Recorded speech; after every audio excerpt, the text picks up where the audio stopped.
6 महीने की अंतरिम जमानत पर देशद्रोह के आरोपी जेएनयू छात्र संघ अध्यक्ष कन्हैया कुमार की रिहाई हो गई है।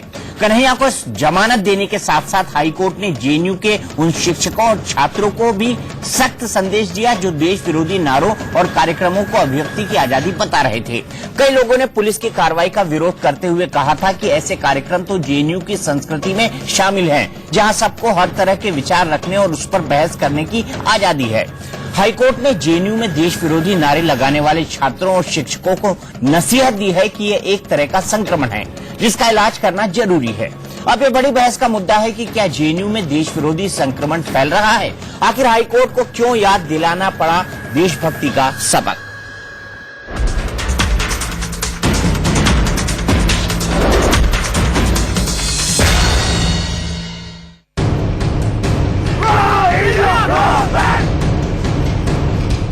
देशद्रोह के आरोपी जेएनयू छात्र संघ अध्यक्ष कन्हैया कुमार को 20 दिन बाद 6 महीने के लिए अंतरिम जमानत मिली है। दिल्ली हाईकोर्ट में जस्टिस प्रतिभा रानी ने कन्हैया को सशर्त राहत देने के साथ ही जेएनयू के उन छात्रों और शिक्षकों को देशभक्ति का सबक भी सिखाया है जिन्हें लगता है कि अभिव्यक्ति की आजादी के नाम पर कुछ भी करना या बोलना उनका हक है। कोर्ट ने सहमति जताई है कि ये केस बनता है, इंटरनेशनल एक्टिविटी का केस है। इसको सिर्फ 6 महीने के लिए उसको छोड़ा गया ताकि वो सुधरे और बाकियों को भी सुधारे, क्योंकि जेएनयू का प्रेसिडेंट है। देशद्रोह के आरोपी कन्हैया कुमार ने जमानत याचिका में जितनी भी दलीलें दी, कोर्ट ने उन पर सवाल उठाया। कन्हैया की दलील थी कि वो 9 फरवरी को जेएनयू कैंपस में देश विरोधी नारेबाजी में शामिल नहीं था। कन्हैया ने 11 फरवरी को अपने भाषण और नारेबाजी का हवाला दिया, जिस पर इंडिया न्यूज ने 17 फरवरी को सवाल उठाया था कि क्या ये गर्दन बचाने का वीडियो है। कन्हैया को 11 तारीख के वीडियो में खड़ा देख रहे हैं। इंडिया न्यूज ने जो सवाल खड़ा किया था, कमोबेश वही सवाल दिल्ली हाईकोर्ट ने उठाया। याचिकाकर्ता कन्हैया कुमार ने माना है कि घटना वाले दिन वो मौके पर मौजूद था। घटना के फोटोग्राफ से ये बात साबित होती है। सीमित विवाद सिर्फ ये है कि याचिकाकर्ता ने देश विरोधी नारेबाजी में हिस्सा लिया या फिर वो विरोधी छात्र गुटों के बीच बचाव करने के लिए मौजूद था। कन्हैया की भूमिका जांच के दायरे में है और सच्चाई का पता लगाने का दायित्व जांच एजेंसी पर छोड़ देना चाहिए। कन्हैया कुमार ने अपने 11 फरवरी 2016 के भाषण की शरण ली है कि वो देश तोड़ने वाली शक्तियों के खिलाफ भारत के संविधान में आस्था रखता है। कन्हैया के 11 फरवरी के भाषण में उसके मौलिक विचार और संविधान और राष्ट्रभक्ति की झलक है, या फिर ये भाषण उसने अपने लिए सुरक्षा कवच बनाने के लिए दिया। फिलहाल इस समय अदालत इसका परीक्षण नहीं कर सकती। अभी तो क्लीन चिट नहीं मिला है, लेकिन मुझे भरोसा है, संविधान के ऊपर भरोसा है। उनके खिलाफ कोई एविडेंस नहीं है और आने वाले दिनों में आप देखिएगा उसे क्लीन चिट भी मिलेगा, ये मुझे पूरा भरोसा है।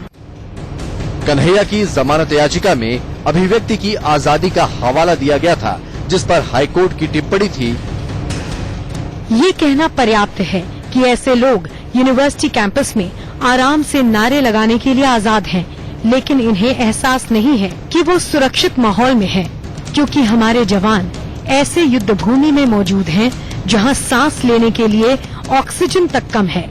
और जो लोग हाथों में अफजल गुरु मकबूल भट्ट के पोस्टर लेकर उन्हें शहीद बताकर देश विरोधी नारे लगा रहे थे, ऐसे लोग उन परिस्थितियों में 1 घंटा नहीं गुजार सकते जिन परिस्थितियों में हमारे सैनिक तैनात हैं।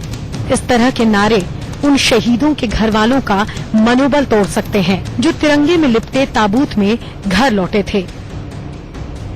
अब ये सवाल बड़ा हो गया है कि आखिर हाईकोर्ट को इस मामले में देशभक्ति का सबक क्यों याद दिलाना पड़ा। हाईकोर्ट की टिप्पणियां कन्हैया की जमानत याचिका पर थीं, जिनमें यहाँ तक कहा गया है कि इस मामले की जांच अभी शुरुआती दौर में है। जेएनयू के कुछ छात्रों ने जिस तरह की नारेबाजी की और जो इसमें शामिल हुए, उससे जो संदेश गया, उसे अभिव्यक्ति की आजादी का मूलभूत अधिकार नहीं कहा जा सकता। मैं मानती हूँ कि ये एक तरह का संक्रमण है जिससे ऐसे छात्र पीड़ित हैं और ये महामारी में बदल जाए उससे पहले ही इसका निदान करना जरूरी है। जब शरीर में संक्रमण फैलता है तो एंटीबायोटिक की खुराक देकर उसका इलाज किया जाता है और अगर इससे बात न बने तो सेकेंड लाइन ऑफ ट्रीटमेंट होता है। कभी कभी सर्जरी करने की जरूरत भी पड़ती है। फिर भी अगर इन्फेक्शन इस हद तक पहुंच जाए कि गैंग्रीन बन जाए तो फिर उस अंग को काटना ही इकलौता इलाज होता है। जेएनयू में आतंकियों और नक्सलियों के समर्थन में नारेबाजी, आतिशबाजी और इस तरह के कई देश विरोधी कार्यक्रम अभिव्यक्ति की आजादी के नाम पर होते रहे हैं। अब ये सवाल भी गंभीर हो गया है कि क्या जेएनयू कैंपस में देश विरोधी संक्रमण फैल रहा है। हाईकोर्ट ने कहा है कि ऐसे छात्रों को पटरी पर लाने की जिम्मेदारी और जवाबदेही जेएनयू के शिक्षकों की है। सवाल ये भी है कि क्या अब जेएनयू के वो शिक्षक अपनी जिम्मेदारी समझेंगे जो देशद्रोह के आरोपी छात्रों की हरकतों को अभिव्यक्ति की आजादी और जेएनयू की संस्कृति का हिस्सा बता रहे थे। आशीष सिन्हा, दिल्ली, इंडिया न्यूज। तो आइए देखते हैं हाई कोर्ट ने क्या क्या टिप्पणियां की हैं। पहली टिप्पणी है, इस पर भी कोई विवाद नहीं है कि घटना के वीडियो फुटेज में कन्हैया देश विरोधी नारे लगाता नहीं दिखा, लेकिन एडिशनल सॉलिसिटर जनरल ने कई चश्मदीदों के बयान का जिक्र किया है जिन्होंने बयान दिया है कि घटना में कन्हैया कुमार की सक्रिय भागीदारी थी। दूसरा मुद्दा हाईकोर्ट ने कहा है कि कन्हैया के दूसरी टिप्पणी हाईकोर्ट की है कि कन्हैया के 11 फरवरी के भाषण में उसके मौलिक विचार और संविधान और राष्ट्रभक्ति की झलक है, या फिर यह भाषण उसने अपने लिए सुरक्षा कवर बनाने के लिए दिया। फिलहाल इस समय अदालत इसका परीक्षण नहीं कर सकती। हाईकोर्ट ने आगे कहा है, ये राष्ट्र विरोधी नारे लगाने का केस है जिससे हमारी राष्ट्रीय अखंडता को खतरा पैदा होता है। हाईकोर्ट आगे कहता है, जो लोग हाथों में अफजल गुरु मकबूल भट्ट के पोस्टर लेकर उन्हें शहीद बताकर देश विरोधी नारे लगा रहे थे, ऐसे लोग उन परिस्थितियों में 1 घंटा नहीं गुजार सकते जिन परिस्थितियों में हमारे सैनिक तैनात हैं। ऑनरेबल जज ने आगे कहा कि इस तरह के नारे उन शहीदों के घर वालों का मनोबल तोड़ सकते हैं जो तिरंगे में लिपटे ताबूत में घर लौटे थे। हाईकोर्ट आगे अपनी टिप्पणी में कहता है कि जिन लोगों पर जेएनयू का दायित्व है उन्हें पता लगाना होगा कि संसद पर हमले के दोषी अफजल गुरु की बरसी पर नारे लगाने वाले छात्रों के मन में राष्ट्र विरोधी विचार कैसे आए और मामला यहां तक पहुंच गया। साथ ही उन्हें वो जरूरी कदम भी उठाने होंगे जिनसे सुधार हो सके और भविष्य में ऐसी घटना फिर ना हो। हाईकोर्ट आगे कहता है, जेएनयू के कुछ छात्रों ने जिस तरह की नारेबाजी की और जो इसमें शामिल हुए, उससे जो संदेश गया उसे अभिव्यक्ति की आजादी का मूलभूत अधिकार नहीं कहा जा सकता। ऑनरेबल हाईकोर्ट की जज आगे कहती है, मैं मानती हूं कि एक तरह का संक्रमण है जिससे ऐसे छात्र पीड़ित हैं और ये महामारी में बदल जाए उससे पहले ही इसका नियंत्रण निदान जरूरी है।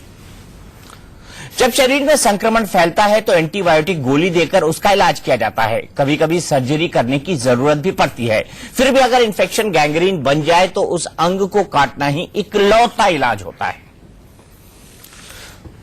और आइए देखते हैं कि बात पते की क्या है और बात मुद्दे की क्या है। बड़ी बहस के आज के सवाल क्या है। पहला सवाल है, दिल्ली हाईकोर्ट का ये टिप्पणी क्यों करनी पड़ी कि जेएनयू में देश विरोधी संक्रमण फैल रहा है।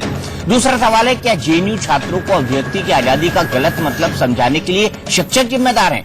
तीसरा सवाल है, क्या जेएनयू के कुछ शिक्षक और छात्र आत्मचिंतन करेंगे कि हाईकोर्ट को देशभक्ति का सबक क्यों सिखाना पड़ा। अगला सवाल है, क्या जेएनयू छात्र संघ अध्यक्ष कन्हैया कुमार ने 11 फरवरी का भाषण इसलिए दिया ताकि देशद्रोह के आरोपों से पल्ला झाड़ सके। क्या अब जेएनयू में अभिव्यक्ति की आजादी का गलत इस्तेमाल बंद होगा, ये भी एक बड़ा और वाजिब सवाल है। और इसी बहस को मेरे साथ आगे बढ़ाने के लिए हमारे साथ मौजूद हैं वरिष्ठ पत्रकार अवधेश कुमार जी, हमारे मैनेजिंग एडिटर राणा यशवंत साहब, जो उस दिन भी हमारे साथ मौजूद थे जब इस पूरे मसले पर हम आगे बात कर रहे थे। हम ये बताने की आपको कोशिश कर रहे थे कि क्या परिस्थितियां रही होंगी और 11 तारीख को कन्हैया ने जो भाषण दिया उसके पीछे उसकी क्या रणनीति थी, ये समझने की हमने कोशिश की थी। क्या उसने वाकई में संविधान पर निष्ठा रखते हुए अपना भाषण दिया या फिर वो अपने लिए अपने को उमर खालिद के बगल में खड़े करके एक एलिबाई खड़ा करना चाहता था कि भाई 9 तारीख को मैंने जो आजादी आजादी के नारे लगाए हैं उसको दूसरे संदर्भ में देखा जाए। हालांकि कोई भी लेफ्ट का संगठन इस तरह के आजादी के नारे कभी नहीं लगाता, ये भी एक हकीकत है। हमारे साथ शिवा असलम फहमी जी हैं, फोन पर मौजूद हैं, हम उनसे भी बात करेंगे। अमित कुमार मेंबर एआईएसएफ भी हमारे साथ जुड़े हुए हैं और अमिताभ सिन्हा जो कि सीनियर लीडर है भारतीय जनता पार्टी के, जेएनयू के पुराने स्टूडेंट है, वो भी हमारे साथ मौजूद है। राणा, सबसे पहले मैं आपसे ये पॉइंट समझना चाहूंगा, मैं अमित कुमार के पास जाऊं जो कि मेंबर हैं एआईएसएफ के। आखिर हाई कोर्ट की इस टिप्पणियों से ये तो स्थापित हो जाता है कि ना कि इन लोगों पर देशद्रोह का मामला बनता है। ये बरी करे हाईकोर्ट इनको या ट्रायल कोर्ट बाद में या पहले, वो एक अलग मामला है, पर प्राइमा फेसी ये मामला स्टेब्लिश होता है। दीपक, अदालती प्रक्रिया में जाकर फैसला कहां आकर ठहरता है, एक दूसरा मामला होता है, और फैसला कभी कभार तो कई दूसरी वजहों से भी बदल जाता है कि गवाह नहीं मिलते हैं, सबूत नहीं मिलता है, साक्ष्य नहीं इकट्ठा हो पाते हैं। लेकिन हम जो कहना चाहते हैं, कन्हैया कुमार को लेकर के पूरे देश में दिवाली है, होली सा माहौल, उनके गांव में भी, विश्वविद्यालय में भी। कुल मिलाकर के कन्हैया कुमार को आपने एक ऐसी पगड़ी के तौर पर इस्तेमाल किया है जिसको आप पतंग बनाकर के आसमान में उड़ा दिए हैं, और लगता है कि यही सबसे बड़ी जीत है। समझना ही जरूरी है कि अदालत जो है कितना गंभीर है, अदालत ने क्या कहा है, क्योंकि इसको अगर देश नहीं समझता है तो कन्हैया कुमार के पूरे मामले को समझना उसमें दिक्कत थोड़ी है। अदालत ये कहती है कि आप विश्वविद्यालय के छात्र संघ के अध्यक्ष हैं, इस नाते आपकी जिम्मेदारी बनती थी कि वहां कुछ भी देश के खिलाफ हो रहा है तो आप रोकते, आपने ऐसा नहीं किया। जो लोग देश के खिलाफ नारे लगा रहे हैं या इस तरह का आयोजन कर रहे हैं जिसमें देश विरोधी गतिविधियां हो रही हैं, तो आप उसका हिस्सा हैं, यह अपने आप में खतरनाक संकेत है। विश्वविद्यालय के भीतर जो शिक्षक हैं, अगर इस तरह के, कहीं ना कहीं दीपक, कोर्ट ने भी शिक्षकों के एक खास तरह के तबके की तरफ इशारा किया है कि अगर इस तरह के छात्रों को या इस तरह गतिविधियों का हवा देते हैं तो यह गलत है, वक्त से पहले आप उनको ठीक कर लीजिए और अपनी सोच को भी ठीक कर लीजिए। तो यह जो वहां एक रवायत लंबे समय से चलती रही है कि आजादी के नाम पर देश के खिलाफ आप कुछ भी बोल सकते हैं, संविधान और कानून को आप दरकिनार कर सकते हैं, इससे बाज आइए। तो कोर्ट ने कुल मिलाकर के बहुत स्ट्रांग ऑब्जर्वेशन है जो कभी कहा कि देखिए संक्रमण होता है, और मुझे लगता है इस देश को बार बार हमको सुनाना चाहिए कि अगर आपके हाथ में कुछ इन्फेक्शन है तो पहले आप एंटीबायोटिक देते हैं, अगर ठीक नहीं होता है सर्जरी होती है, लेकिन जब गैंग्रीन हो जाता है तो काट कर फेंकना ही एकमात्र रास्ता बचता है। इसलिए व्यवस्था को इतना मत सड़ाइए कि वो पूरे हिंदुस्तान के लिए गैंग्रीन बन जाए। अगर वो गैंग्रीन है तो फिर काट कर फेंकना जरूरी हो जाता है। कन्हैया कुमार की तरफ एक गंभीर इशारा है कोर्ट का। बिल्कुल, मैं सीधे अब जाऊंगा अमित के पास। अमित मेंबर है आईएसएफ के, जेएनयू से हमारे साथ जुड़े हुए हैं, और शिबा फहमी भी जुड़ी हुई हैं। सबसे पहले मैं शिबा को लेता हूं ताकि वो टेलीफोन पर हमारे साथ बने रहें। शिबा, सबसे बड़ा सवाल जो हाईकोर्ट ने अपनी टिप्पणी के दौरान कहा है वो ये कहा है कि जो लोग हाथों में अफजल गुरु मकबूल भट्ट के पोस्टर लेकर उन्हें शहीद बताकर देश विरोधी नारे लगा रहे थे, ऐसे लोग उन परिस्थितियों में 1 घंटा नहीं गुजार सकते जिन परिस्थितियों में हमारे सैनिक तैनात हैं। मैं मानती हूं कि एक तरह का संक्रमण है जिससे ऐसे छात्र पीड़ित हैं और ये महामारी में बदल जाए उससे पहले इसका नियंत्रण निदान करना जरूरी है। तो आप मानती हैं कि हाईकोर्ट भी इस तरह की बातों को काफी सीरियसली ले रहा है, सीरियस मानता है? हाँ, मुझे लगता है हाईकोर्ट भी मीडिया के उस धड़े से प्रभावित हुआ है जिसमें आप भी शामिल हैं। दीपक जी, आप सब लोगों को ये बात सोचनी चाहिए कि ये जिस तरह की बातें जेएनयू को लेकर के आपने फैलने दी, होने दी, और उसके बाद भी आपको ये लग नहीं रहा है कि कुछ गलत हुआ, आज पर पुनर्विचार कीजिए। आप जस्टिस मार्कंडेय काटजू को सुनिए, आप जस्टिस ए.पी. शाह को सुनिए, और देखिए कि आप वो लोग कानून नहीं जानते हैं। अफजल गुरु के ऊपर या और दूसरे लोगों के ऊपर मार्कंडेय काटजू साहब जब कुछ कहते हैं तो आप लोग उनसे सवाल क्यों नहीं करते? आपको सारे ये छात्र और ये उनके अध्यापक ही आपको मिल जाते हैं उनका भूसा भरने के लिए। आप लोग खुद सोचे कि ये क्या किया है आप लोगों ने। और दीपक जी, मैं आपको पर्सनली जानती हूँ, इसलिए मैं आपसे बात कह रही हूँ कि दीपक जी, इस समय आप शिवाजी, मैं आपको सिर्फ एक बार पैनल में मिला हूं, मैं ना तो आपको पर्सनली जानता हूं ना पहचानता हूं। मैं क्लियर कर दूं, आप मुझे जानती होंगी वो एक अलग बात है, लेकिन मैं आपको व्यक्तिगत जानता हूं ना पहचानता हूं। मैं क्लियर कर दूं, आप मुझे जानती होंगी वो एक अलग बात है, लेकिन मैं आपको व्यक्तिगत तौर पर नहीं जानता नहीं पहचानता हूं। एक विचारक के तौर पर मैं आपका सम्मान करता हूं, आपकी इज्जत करता हूं। आपके साथ कई शो में हूँ, इसलिए मैं आपकी बात कह रही हूँ कि जितना मैं आपको जानती हूँ आपसे बात हो सकती है, ठीक है। जो कुछ भी लोगों को कहा गया उसमें आपका मीडिया तभी अपने ऊपर गौर करेगा कि उसने कितना सही किया, कितना गलत किया।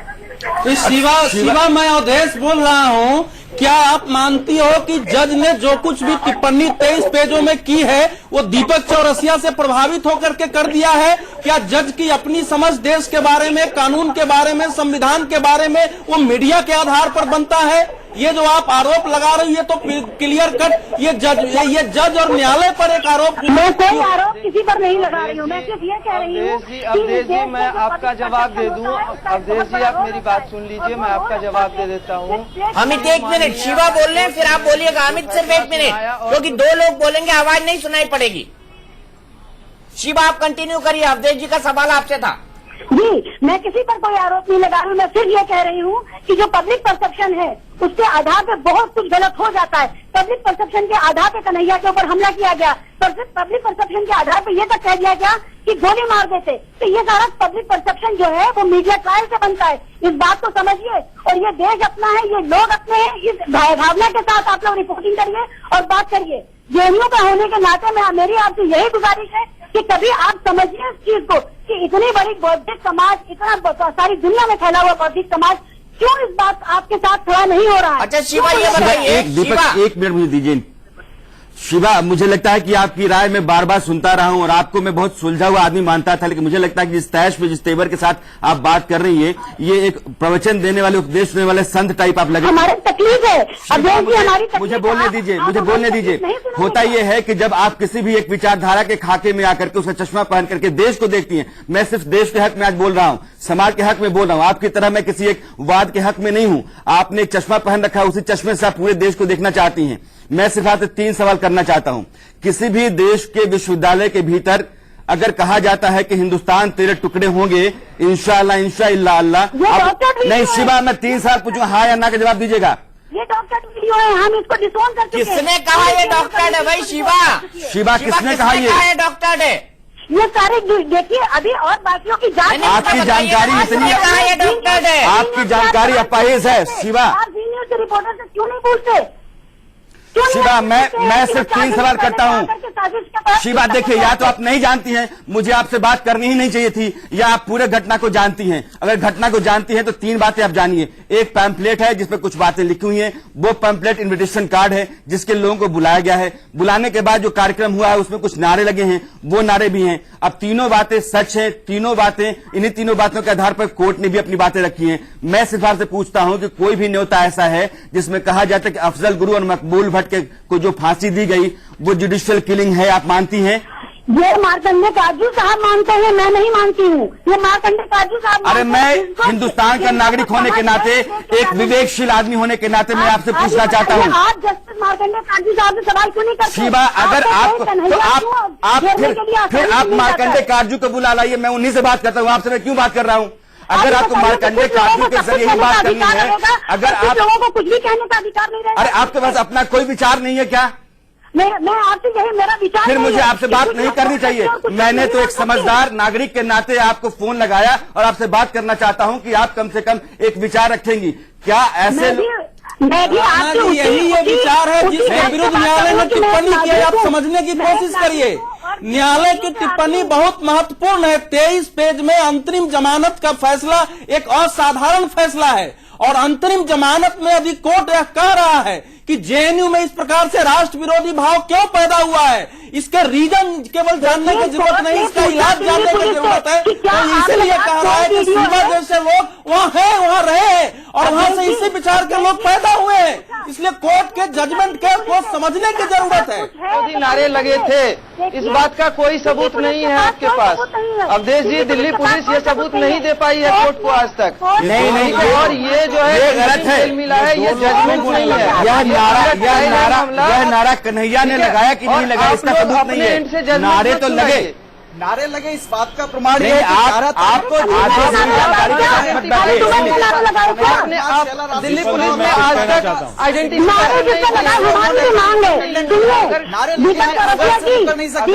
जी, आप सुनिए मेरी बात, हमारी भी यही मांग है। जिसने मुंह ढककर नारे लगाए आप उनको पकड़िए ना।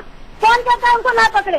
आप उनको पकड़िए। वो तो आपसे पकड़े नहीं जा रहे। आप मुझे नहीं मानती, मार्कंडे काजू को मानती है, अरविंद केजरीवाल की रिपोर्ट को तो मानती है ना।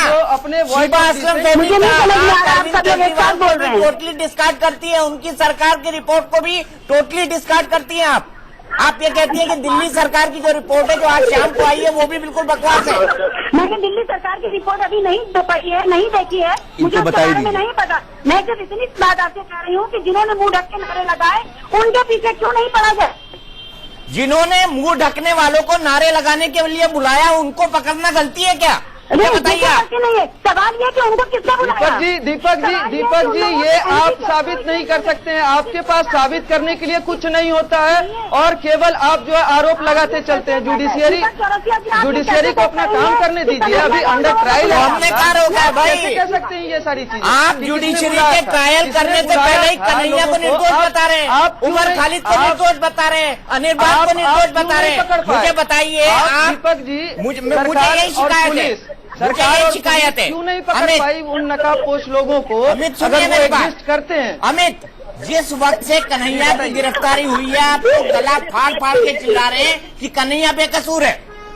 आप मुझे बताइए कि आपको न्यायालयों पर भरोसा नहीं है कि न्यायालय सही फैसला करेगा? मुझे ये बात बताइए आप।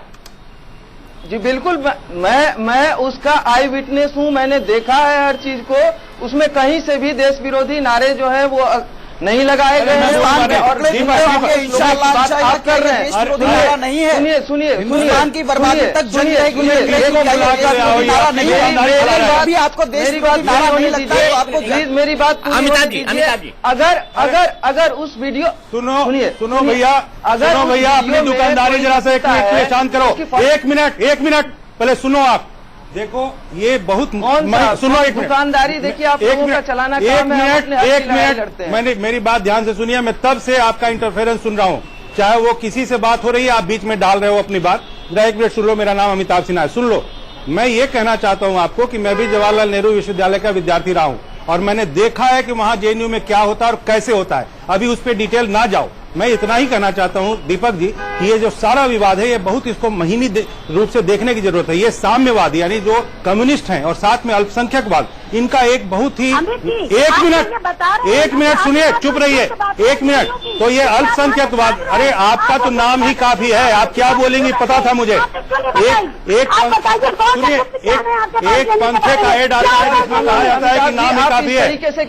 किसी के नाम को लेकर आपसे मुझे पता था कि आप क्या बोलेंगे। एक मिनट सुन जाइए पहले। ये अल्पसंख्यकवाद और साम्यवाद का एक बहुत ही घिनौना, सुनिए आपको कोई अधिकार नहीं है। अरे मेरा अधिकार ये है।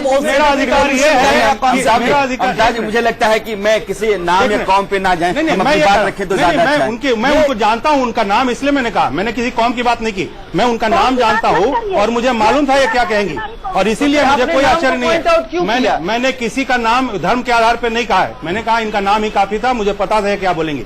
इनका सामाजिक कार्यकर्ता जो कैप्शन देना गलत था। खैर मैं दूसरी बात कर रहा हूँ, हर आदमी अपने चश्मे से देखता है। मैंने कभी किसी के धर्म के कोई टिप्पणी नहीं कही है। मैं कह रहा हूँ कि साम्यवाद और अल्पसंख्यकवाद, इन दोनों का ये बहुत घिनौना चेहरा है और ये दोनों के दोनों, अरे सुनिए, दोनों के चुप तो रहो ना, थोड़ा सुनो। बहुत देर आपका भाषण सुन चुका है, कोई सुनिए। ये अल्पसंख्यकवाद और साम्यवाद का एक घिनौना सा चेहरा है जो साथ में बहुत ही अनहोली अलायंस है, बहुत ही नापाक गठबंधन है और इसको ये लोग एक बुझते हुए दिए हैं। भारतीय परिप्रेक्ष्य में अब ये बुझ रहे दिए को इन्होंने सुनिए एक मिनट धैर्य से सुनिए। आपकी भाषणबाजी मैंने बहुत धैर्य से सुनी है, अब धैर्य से आप सुनिए। आपको कम से कम इतना तो होना चाहिए तहजीब।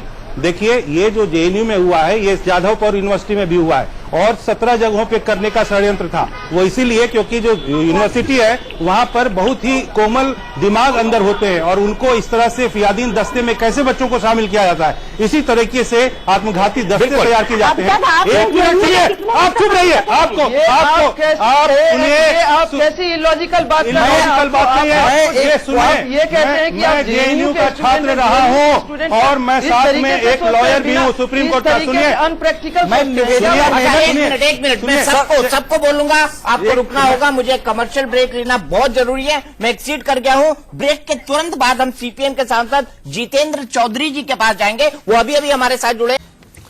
तो हमारी इस बड़ी बहस में आपका एक बार फिर स्वागत है। सवाल यह है कि क्या जेएनयू में देश विरोधी संक्रमण फैल रहा है और मैं सीधे जितेंद्र चौधरी जी के पास चलूंगा जो कि सीपीएम के सांसद हैं। जितेंद्र जी, हाई कोर्ट की जो ऑनरेबल जस्टिस हैं उन्होंने कहा है अपने फैसले के अंदर कि जेएनयू के कुछ छात्रों ने जिस तरह की नारेबाजी की है और जो इसमें शामिल हुए उससे जो संदेश गया उसे अभिव्यक्ति की आजादी का मूलभूत अधिकार नहीं कहा जा सकता। ये साफ साफ हाई कोर्ट कह रहा है। तो अब आपका डिफेंस क्या होगा कि लोगों को आप आजादी मतलब अपनी बात को रखने की आजादी दीजिए? क्योंकि रीजनेबल कंस्ट्रेंट के साथ आपको फ्रीडम ऑफ एक्सप्रेशन मिला हुआ है। क्या जेएनयू के छात्र उसको समझने में गलत साबित हुए?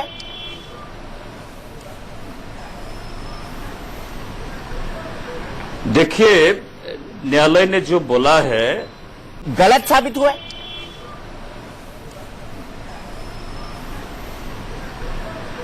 देखिए, न्यायालय ने जो बोला है वो जेएनयू का हर स्टूडेंट का खिलाफ नहीं बोला, उसमें कुछ मानता हूं, आपकी हुआ बात है, मानता हूं, बिल्कुल एग्री करता हूं। लेकिन कन्हैया को जिस साजिश पर वहां पे arrest,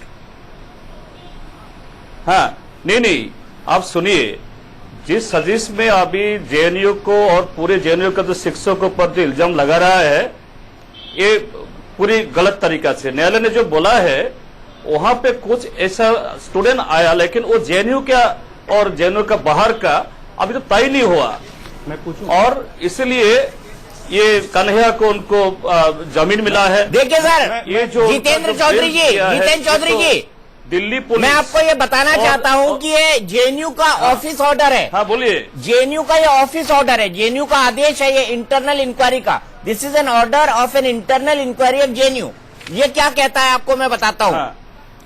based on the report submitted by the chief security officer, that is a biased inquiry. JNU में जो अभी रजिस्टर्ड बैठा है वो तो आरएसएस का लोग आदमी है, आरएसपी से लोग, ये जो जेएनयू का मिस्टर चौधरी, हर चीज में जहां फेल होते हैं, एक मिनट मिस्टर चौधरी, बात है कि जो आपके खिलाफ जाता है। एक मिनट राणा साहब इनकी बात का मुझे जवाब देने दीजिए। ये इन लोगों के पास दिक्कत क्या है कि ये लोग जहां फेल होते हैं, संघ और बीजेपी को शामिल। एक मिनट देखिए, सुनिए, कुछ नहीं बोला है, आपको कोई जानकारी नहीं है, पसंद दिया है, सांसद है, नारा दिया है, कुछ नहीं बोला। सुनिए मिस्टर चौधरी, मैं एक आपसे प्रश्न करना चाहता हूं। आप लोग आरएसएस का लोग, बीजेपी का लोग, मैं एक देश को खत्म करने के लिए कर रहा है। बिल्कुल, देश को खत्म होने के लिए एक आप ही नहीं झंडा बरदार हैं उसको बचाने के लिए। मिस्टर चौधरी, एक शांति से जवाब दीजिए। आपने सांसद होने के बाद भी क्या आपने एक मिनट आपने सांसद की होने की मर्यादा का ध्यान रखा? क्या आपने हाईकोर्ट का ऑर्डर पढ़ा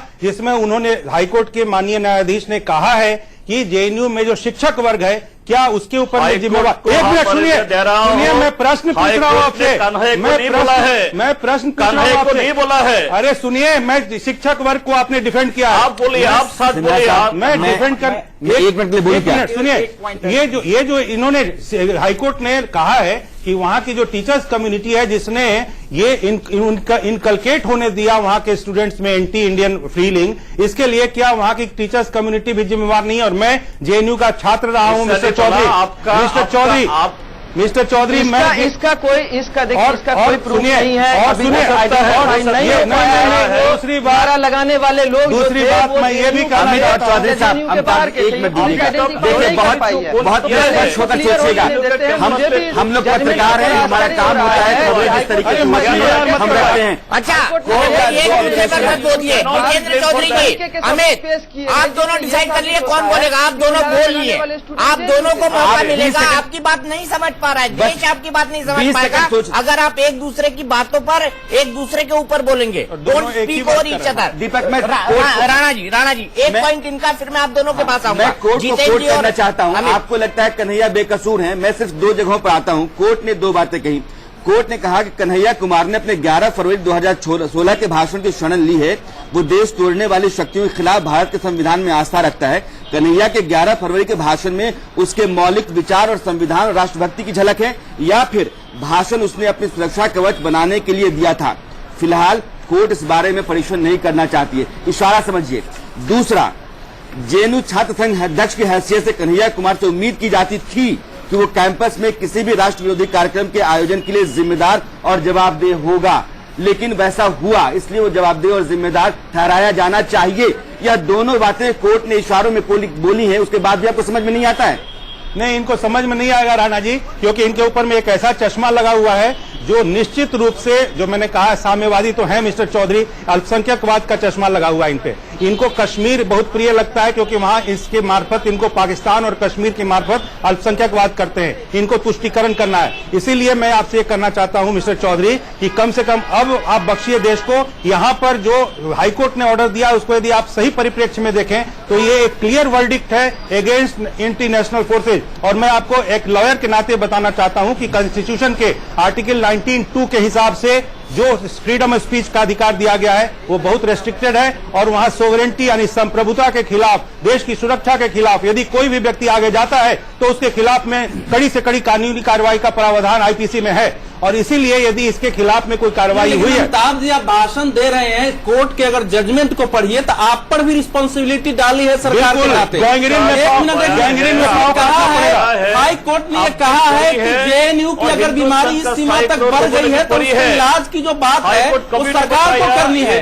आप 3 दिनों तक तो हाथ पर हाथ धरे बैठे रहे, 3 दिनों तक आपने कार्रवाई नहीं की, देश विरोधी नारे लगाने वाले पर आपने हीरो बनने दिया और आप बाद में पकड़े तो आपसे क्या उम्मीद की जाए? हाईकोर्ट ने माननीय हाईकोर्ट ने देशद्रोहियों के लिए जो है बड़ा संदेश दिया है। जवाब दूं आपका दीपक जी, ये तो लगातार बोलते रहेंगे। मैं एक मिनट अमिताभ जी जवाब दे ले, फिर मैं अमिताभ के पास आऊंगा। 1 मिनट अमिताभ जी अमिताभ जी तो जवाब दे रहे हैं, अमिताभ जी तो अपनी बात रख रहे हैं। अवधेश जी ने अमिताभ जी तो बोले जा रहे हैं। 1 minute mister Amit, 1 minute. Awadhesh ji ने एक बहुत अच्छा प्रश्न किया है। देखिए, मैं इस वक्त यहाँ पर यदि कोई आपको एश्योरेंस दे दूं तो उसका कोई अर्थ नहीं है, लेकिन जो 2 दिन और 3 दिन की बात आप कर रहे हैं, देखिए कोई भी कानूनी घटनाक्रम, मैं दिल्ली पुलिस का प्रवक्ता तो हूं नहीं, लेकिन मैं इतना जरूर कहना चाहता हूं कि जो भी एक्शन लिया गया वो बहुत ही सही तरीके से एक खोजबीन करने के बाद में लिया गया, क्योंकि वो विश्वविद्यालय का मामला था, उसमें थोड़ी संवेदनशीलता थी। इसीलिए यहाँ पर जो भी स्थितियां पैदा हुई हैं उस परिस्थितियों को उन्होंने पहले एग्जामिन किया दिल्ली पुलिस ने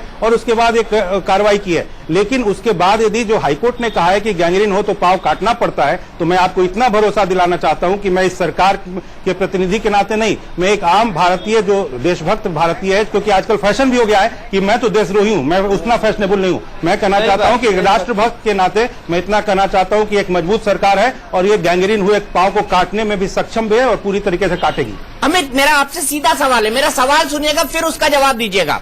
मैं सिर्फ 30 सेकंड लूंगा। जी को मैं एक बात पूछ सकता हूँ? जितेंद्र जी बिल्कुल पूछेगा। मैं पूछ सकता हूँ? मैं अमित को एक मौका दे दूं फिर मैं आपके पास आऊंगा। मैं अमित को एक मौका दे दूं फिर आपके पास आऊंगा। पूछ रहा हूँ अमिताभ सिन्हा जी, आप देशभक्ति का जो ये दिखा रहे हैं आप, ये जो अफजल गुरु और मकबूल भाट इसको ये शहीद बोल के उनको ये दे रहा है और पीडीपी ने उस पीडीपी के साथ अब एक साथ वहाँ पे कश्मीर में सरकार बना रहा है। इसका जवाब देना पड़ेगा अमिताभ जी। बिल्कुल बिल्कुल मिस्टर चौधरी, जिसने सुनिए चौधरी जी, मैं आपकी बात का जवाब दे दूं। जिसने पहले उसको शहीद बोला हो वो बात अलग है, लेकिन आप तो आज शहीद बोल रहे हैं, आप तो आज शहीद बोल रहे हैं, आप तो आज मकबूल सुनिए रविंद्र कोई भी नहीं बोला। अरे आप वैसे लोगों को सुनिए, चोर को का समर्थन करने वाला भी चोर होता है। ऐसे लोगों का समर्थन करना जिसने मकबूल भट्ट को, एक रविंद्र महात्रे की बात आप रविंद्र महात्रे की सुनिए रविंद्र महात्रे की आपको याद नहीं है, आप मकबूल भट्ट को याद करते हैं। आप उतने सिपाहियों ने जिन्होंने जान दिवाई वहां संसद की सुरक्षा में, यदि उनके परिवार वाले आ जाए और वो आपके प्रति, हम नहीं याद करते, आप याद करता है। आप अभी भी वहां पे गठबंधन बनाने के लिए उनके गठबंधन वो कश्मीर के सुनिए आप राजनीतिक व्यक्ति हैं, सुनिए आप राजनीतिक व्यक्ति हैं और बीजेपी को वहां का जनादेश मिला है सरकार चलाने के लिए और वो राष्ट्रहित में है कि वहां पर यदि जनादेश मिला है कि पीडीपी और बीजेपी राष्ट्रहित में है कि आप जो है राष्ट्रद्रोहियों के साथ खड़े होने राष्ट्रद्रोही यदि है नहीं, यदि वो राष्ट्रद्रोही है उसके साथ सुनिए एक सेकंड। अरे छोड़ो, आप ये बताओ कि राष्ट्रद्रोही यदि कोई है और छोड़ो का क्या है, राष्ट्रद्रोही के साथ और देश को जनादेश होता है पीडीपी होती है, उसके साथ आप सरकार बनाइए। को जायज है, नहीं वो जायज है, लेकिन यहाँ ये सवाल जेएनयू का डिस्कशन, एक मिनट अमिताभ जी, ये सवाल जेएनयू का डिस्कशन जिस दिन से शुरू हुआ उस दिन से आ रहा है। सवाल यहाँ पर ये भी है कि मुंह बंद किए हुए लड़कों को भारतीय जनता पार्टी की सरकार और दिल्ली पुलिस इसलिए नहीं पकड़ रही है क्योंकि वो कश्मीरी हो सकते हैं और उसके चलते पीडीपी आपसे नाराज हो जाएगी। तो मुझे बताइए कि ये आपकी असफलता नहीं है कि मुंह बंद किए हुए कपड़ों को, कपड़े वाले लड़कों को आप आज तक आइडेंटिफाई नहीं कर पाए, ये क्या आपकी असफलता नहीं है? मुझे ये बताइए। बिल्कुल। अब ये अमित जरा आपने वो बंद करे जुबान तो मैं बोलूं।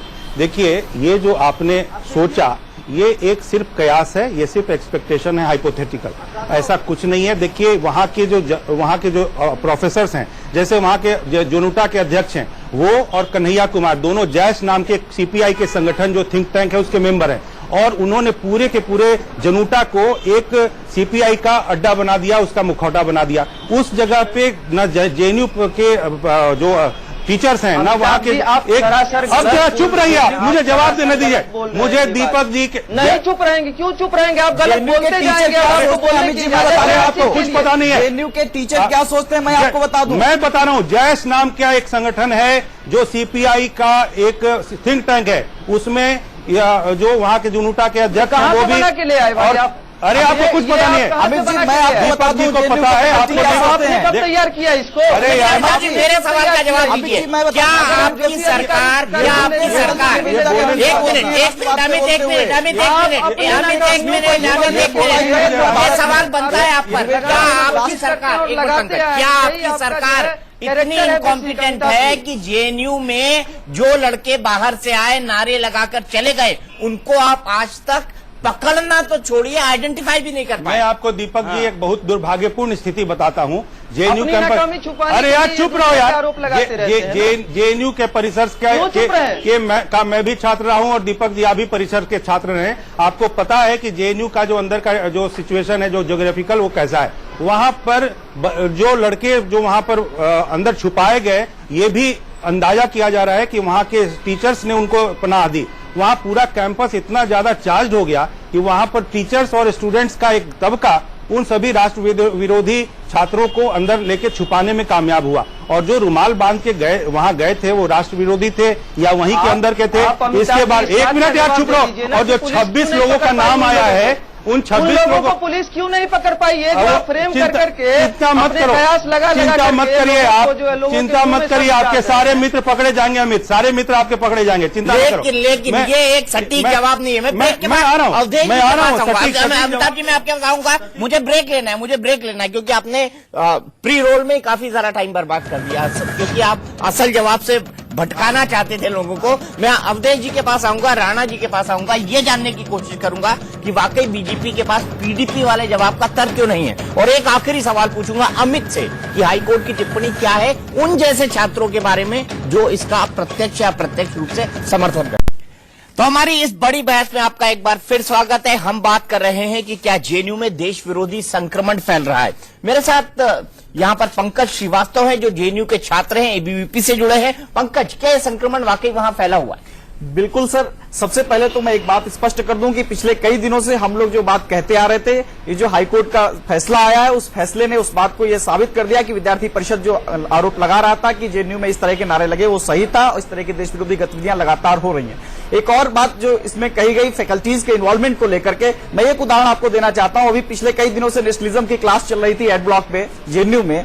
अच्छा होता है ये लोग अपने क्लासेस में नेशनलिज्म पढ़ाते तो शायद इस तरह की घटना नहीं होती। उस नेशनलिज्म की क्लासेस में निवेदिता मेनन प्रोफेसर ये गलत ये सुन लीजिए अमित जी, बहुत देर से सुन रहा हूँ आपको, अमित जी बहुत देर से सुन रहा हूँ आपको, सुन लीजिए।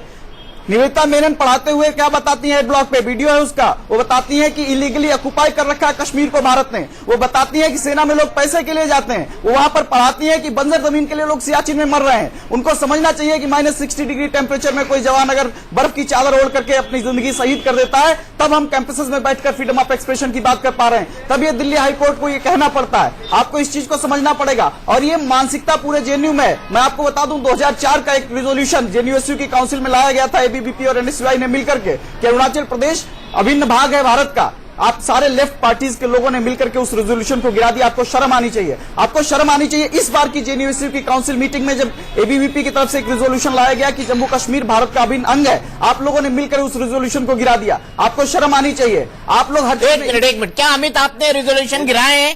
साफ जवाब दीजिएगा।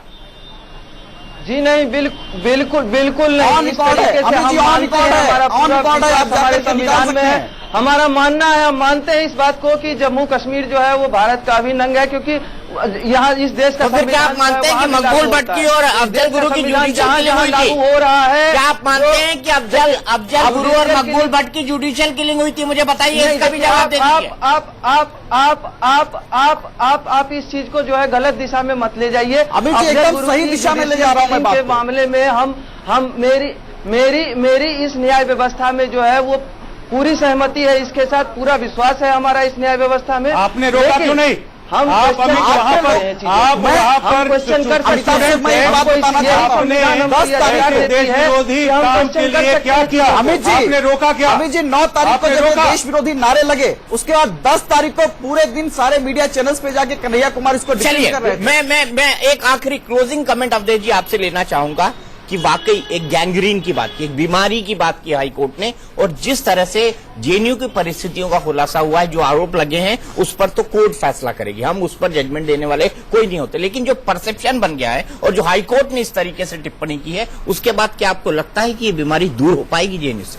दीपक जी, न्यायाधीश महोदया ने अपने आज के जजमेंट, अपने कल के जजमेंट जो क्षोभ और पीड़ा व्यक्त की है, मैं 2 शब्द प्रयोग कर रहा हूं, क्षोभ और पीड़ा, वो पूरे देश में जेएनयू के नारे से जो एक आक्रोश का वातावरण है उसका असल में प्रकटीकरण किया है। ये सोचिए कि एक न्यायाधीश जिसको संतुलित होकर के देना पड़ता है, वो न्यायाधीश अगर ये लिख रहा है, सारी चीजें आपने बता दी है, लेकिन मेरा मानना है कि उसने जो जिम्मेवारी डाली है अभी, वो एक व्यापक परिप्रेक्ष्य में फैसला दिया। वो फैसला ये है कि जेएनयू के पूरे परिसर की या ऐसे विश्वविद्यालय की पूरी गहराई से छानबीन और जांच हो, उसमें फैकल्टी की भी हो, स्टूडेंट्स की भी हो, हॉस्टल्स की भी हो, और उस जांच के बाद उसकी सफाई की जाए। अगर सफाई नहीं की जाएगी तो ये वाकई गैंग्रीन बन जाएगा। तो मैं हाई कोर्ट, ठीक है, मैं आपको यही रोकूंगा, अफसोस मेरे पास वक्त नहीं है। अमित, हम इस बहस को आप चाहें तो फिर आगे बढ़ा सकते हैं, आप जितना वक्त चाहें मैं आपको उतना वक्त दे सकता हूं।